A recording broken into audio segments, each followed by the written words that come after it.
आकाशवाणी से प्रस्तुत हैं प्रादेशिक समाचार।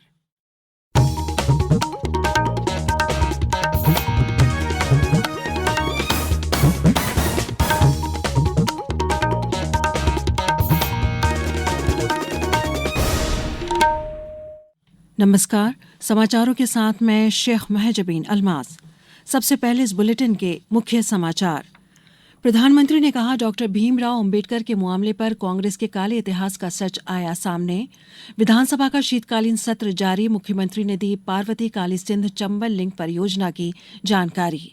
खेलों में उत्कृष्ट प्रदर्शन करने वाले खिलाड़ियों के सम्मान के साथ प्रोत्साहन राशि का हुआ वितरण। और प्रदेश में ठंड से मिली कुछ राहत, 25 दिसंबर से ठंड का एक और दौर संभव। अब समाचार विस्तार से। प्रधानमंत्री नरेंद्र मोदी ने आज डॉक्टर भीमराव अंबेडकर पर केंद्रीय गृह मंत्री की टिप्पणी को लेकर कांग्रेस के आरोपों पर पलटवार करते हुए कहा कि श्री शाह ने भारतीय संविधान के निर्माता का अपमान करने के कांग्रेस के काले इतिहास को उजागर किया है। उन्होंने आरोप लगाया कि श्री शाह द्वारा प्रस्तुत तथ्यों से कांग्रेस स्पष्ट रूप से तिलमिलाई हुई है और स्तब्ध लगती है। यही कारण है कि वे अब नाटकबाजी में लगी हुई है। सोशल मीडिया पोस्ट में उन्होंने कहा कि देश के लोगों ने बार बार देखा है कि कैसे एक राजवंश के नेतृत्व वाली पार्टी ने डॉक्टर अंबेडकर की विरासत को मिटाने और अनुसूचित जाति और अनुसूचित जनजाति को अपमानित करने के लिए हर संभव अनुचित चाल चली है। प्रधानमंत्री ने इस बात पर जोर दिया कि डॉक्टर अंबेडकर के प्रति उनकी सरकार का पूरा सम्मान और श्रद्धा है। उन्होंने कहा कि केंद्र ने पिछले दशक से उनके दृष्टिकोण को पूरा करने के लिए अथक प्रयास किया है। केंद्रीय गृह मंत्री अमित शाह ने राज्यसभा में कल के उनके भाषण को तोड़ मरोड़ कर पेश करने से संबंधित मामले में कांग्रेस के आरोपों की कड़ी निंदा की। नई दिल्ली में आज शाम पार्टी मुख्यालय में मीडिया को संबोधित करते हुए श्री शाह ने कांग्रेस पर डॉक्टर भीमराव अंबेडकर विरोधी और आरक्षण तथा संविधान के विरुद्ध होने का आरोप लगाया। गृह मंत्री श्री शाह ने मीडिया से अपील करते हुए कहा कि उनका पूरा बयान जनता के सामने रखें। तब राज्यसभा में मेरे बयान को तोड़ मरोड़ कर पेश किया गया। मेरा मीडिया के सभी मित्रों से आग्रह है, कांग्रेस ने सार्वजनिक जीवन में जो पद्धति की है कि बयानों को तोड़ मरोड़ कर पेश करना, हो हल्ला मचाना और भ्रांति खड़ी करना।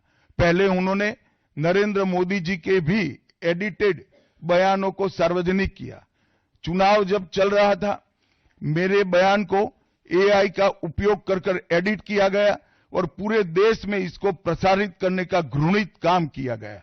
और आज अंबेडकर जी के लिए मेरी बात को तोड़ मरोड़ कर वो पेश कर रहे हैं। मैं स्पष्टता के साथ कहना चाहता हूं, मीडिया को विनती भी करना चाहता हूं कि मेरा पूरा बयान जनता के सामने रखिए। मैं वो पार्टी से आता हूं जो पार्टी कभी अंबेडकर जी का अपमान नहीं कर सकती। संसद के दोनों सदनों की कार्यवाही आज केंद्रीय गृह मंत्री अमित शाह द्वारा बाबा साहेब भीमराव अंबेडकर का अपमान करने के विपक्ष के आरोपों के कारण हुए हंगामे के बाद दिन भर के लिए स्थगित कर दी गई। लोकसभा की कार्यवाही जब स्थगन के बाद दोपहर 2 बजे फिर शुरू हुई तो पीठासीन अधिकारी ने विभिन्न मुद्दों पर विपक्षी सदस्यों द्वारा किए गए स्थगन नोटिस की अनुमति नहीं दी। विपक्षी दलों के सांसद श्री शाह द्वारा की गई टिप्पणी के विरुद्ध उनके माफी मांगने को लेकर नारेबाजी कर रहे थे। इस बीच पीठासीन अधिकारी ने सदन की कार्यवाही दिन भर के लिए स्थगित कर दी। राज्यसभा की कार्यवाही में भी इसी प्रकार के मुद्दे हावी रहे। विधानसभा में शीतकालीन सत्र के तीसरे दिन आज प्रश्नकाल के बाद मुख्यमंत्री डॉक्टर मोहन यादव ने पार्वती काली सिंध चंबल लिंक परियोजना के संबंध में कहा कि प्रधानमंत्री नरेंद्र मोदी ने जयपुर में मध्य प्रदेश और राजस्थान के लगभग 20 साल बहुत उलझे हुए पुराने मसले का निराकरण करवाया है। उन्होंने कहा कि ये योजना न केवल पश्चिमी मध्य प्रदेश के मालवा बल्कि हमारे पूरे चंबल के लिए है। उन्होंने बताया कि संपूर्ण लागत 72,000 करोड़ रुपए का केवल 10% ही राज्य सरकार को देना है। सदन में आज अनुपूरक बजट पर चर्चा हुई।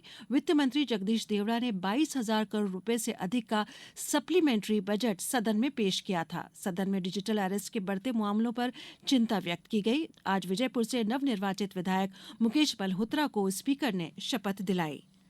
साहित्य अकादमी ने आज नई दिल्ली में साहित्य अकादमी पुरस्कार 2024 की घोषणा की। अकादमी ने इन पुरस्कारों के लिए कुल 21 भाषाओं की रचनाओं को चयनित किया है।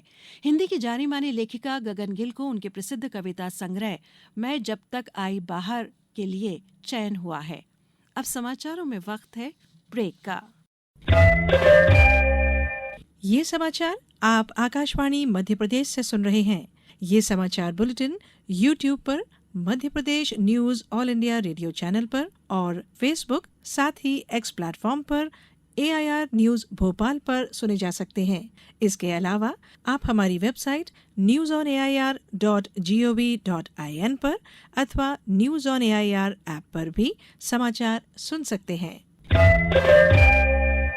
समाचारों में एक बार फिर आपका स्वागत है। मुख्यमंत्री डॉक्टर मोहन यादव ने आज भोपाल के टीटी नगर स्टेडियम में खेल प्रतिभाओं का सम्मान और प्रोत्साहन समारोह में 1,786 खिलाड़ियों को 25.389 करोड़ रुपए की प्रोत्साहन राशि प्रदान की गई। मुख्यमंत्री ने कहा कि सरकार खेल एवं खिलाड़ियों को प्रोत्साहन करने के लिए हर कदम पर उनके साथ खड़ी है। नई शिक्षा नीति में खेलों को भी पाठ्यक्रम में शामिल किया गया है। स्पोर्ट्स टीचर की पदोन्नतियों के रास्ते खोले गए हैं। उन्होंने कहा कि पुरस्कार मिलने के बाद आई चकाचौंध से हमें फिसलना नहीं चाहिए। हम में से ये बात बिल्कुल आप गांठ बांध ले कि अगर पुरस्कार मिल गया है, कुछ हमने पा लिया है, तो उसके बाद चकाचौंध आ जाती है। चारों तरफ अपनी प्रसिद्धि कीर्ति फैलने के कारण से हमारे पास काफी आकर्षण आ जाता है और ये आकर्षण फिसलन लाता है और हमारे इस फिसलन से मूल उद्देश्य के तरफ भटकने की तरफ कदम बढ़ जाते हैं।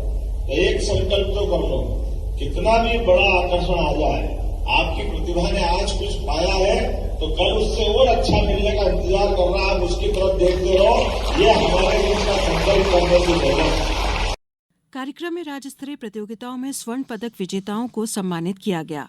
खेल मंत्री विश्वास कैलाश सारंग ने कहा कि मुख्यमंत्री डॉक्टर यादव ने प्रत्येक विधानसभा क्षेत्र में एक शासकीय खेल परिसर स्थापित करने के प्रस्ताव पर अपनी सहमति प्रदान कर दी है। जल्दी इस योजना को मूर्त रूप प्रदान किया जाएगा। मुख्यमंत्री डॉक्टर मोहन यादव आज जबलपुर में तिलवारा स्थित बार एसोसिएशन के कार्यक्रम में शामिल होंगे। साथ ही मुख्यमंत्री प्रदेश की सबसे बड़ी गौशाला का भूमि पूजन भी करेंगे। उमरिया गांव में प्रदेश की सबसे बड़ी गौशाला बन रही है। 40 करोड़ रुपए की लागत से ये गौशाला तैयार की जा रही है, जिसमें 6,000 से अधिक गौवंश को एक साथ रखने की व्यवस्था होगी। और अब मौसम। प्रदेश के कुछ जिलों में सर्दी से राहत मिलती दिख रही है। भोपाल, इंदौर, उज्जैन जिलों में अधिकतम तापमान में बढ़ोतरी हुई है। वहीं जबलपुर, मंडला, सिवनी, छतरपुर जिलों में शीतलहर का प्रभाव बना हुआ है। प्रदेश में सबसे कम न्यूनतम तापमान पचमढ़ी में 2.4 डिग्री सेल्सियस दर्ज किया गया। भोपाल में न्यूनतम तापमान 6.2 डिग्री सेल्सियस रहा। मौसम विभाग ने आज ग्वालियर, दतिया, भिंड, मुरैना, छतरपुर, टीकमगढ़ और निवाड़ी जिलों के लिए कोहरे का येलो अलर्ट जारी किया है। मौसम विभाग के अनुसार अगले 4 दिनों तक प्रदेश में ठंड से राहत मिलेगी। मौसम विभाग ने कहा है कि 25 दिसंबर के बाद ठंड का एक और दौर शुरू हो सकता है। केंद्र सरकार ने आज उन खबरों को खारिज कर दिया जिसमें दावा किया गया था कि महाकुंभ मेले के दौरान यात्रियों को मुफ्त यात्रा की सुविधा दी जाएगी। रेल मंत्रालय ने एक बयान में कहा कि भारतीय रेलवे इन खबरों का स्पष्ट रूप से खंडन करता है और पूरी तरह से निराधार और भ्रामक है। रेल मंत्रालय ने कहा कि भारतीय रेलवे के नियमों के तहत वैध टिकट के बिना यात्रा करना दंडनीय अपराध है। भारतीय रेलवे महाकुंभ के दौरान यात्रियों के लिए निर्बाध यात्रा सुनिश्चित करने के लिए प्रतिबद्ध है। अब कुछ समाचार संक्षेप में। उज्जैन में यंग एंटरप्रेन्योर समिट 2024 का आयोजन 21 और 22 दिसंबर को होगा। श्योपुर में पूर्व प्रधानमंत्री स्वर्गीय अटल बिहारी वाजपेयी के जन्मदिवस 25 दिसंबर के उपलक्ष्य में 19 से 24 दिसंबर तक सुशासन सप्ताह का आयोजन किया जा रहा है। उज्जैन झालावाड़ राष्ट्रीय राजमार्ग पर आज आगरमालवा जिले में कीटखेड़ी जोड़ के पास दिल्ली से इंदौर की ओर जा रही एक बस अनियंत्रित होकर पलट गई। इस साल हज यात्रा पर बिना महरम यानी बिना पुरुष साथी के हज पर जाने वाली महिलाओं में प्रदेश की 34 महिलाएं भी शामिल होंगी। हज 2025 के लिए हज कमेटी ऑफ इंडिया द्वारा 500 महिला आवेदकों की चयन कर सूची जारी की गई है। प्रदेश में वर्ष 2025-26 शैक्षणिक सत्र में बच्चों को पाठ्य पुस्तक शैक्षणिक सत्र शुरू होने के साथ आसानी से मिल जाए, ये निर्देश स्कूल शिक्षा मंत्री राउत सिंह ने विभागीय अधिकारियों को दिए हैं। वह मध्य प्रदेश पाठ्य पुस्तक निगम की बैठक को संबोधित कर रहे थे। अंत में मुख्य समाचार एक बार फिर। प्रधानमंत्री ने कहा डॉक्टर भीमराव अंबेडकर के मामले पर कांग्रेस के काले इतिहास का सच आया सामने। विधानसभा का शीतकालीन सत्र जारी, मुख्यमंत्री ने दी पार्वती कालीसिंध चंबल लिंक परियोजना की जानकारी। खेलों में उत्कृष्ट प्रदर्शन करने वाले खिलाड़ियों के सम्मान के साथ प्रोत्साहन राशि का हुआ वितरण। और प्रदेश में ठंड से मिली कुछ राहत, 25 दिसंबर से ठंड का एक और दौर संभव। इस बुलेटिन में बस इतना ही। नमस्कार।